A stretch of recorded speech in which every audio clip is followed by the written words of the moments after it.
سواق وين حق دقيقة السواق حق الباص هذا لا حول ولا قوة إلا بالله.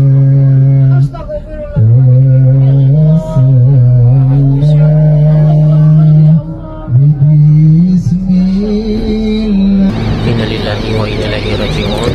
Sahabat-sahabat, telah terjadi kecelakaan jemaah haji Indonesia asal Probolinggo, lokasi Jabal Magnet, Madinah Al-Munawwarah, Saudi Arabia.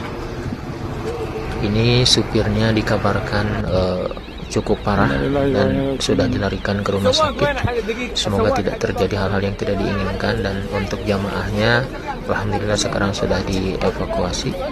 Kita berdoa kepada semua jemaah haji, semoga diberi keselamatan dan bisa menunaikan ibadah haji dengan mabrur dan kembali ke Indonesia dengan selamat. Amin ya rabbal alamin.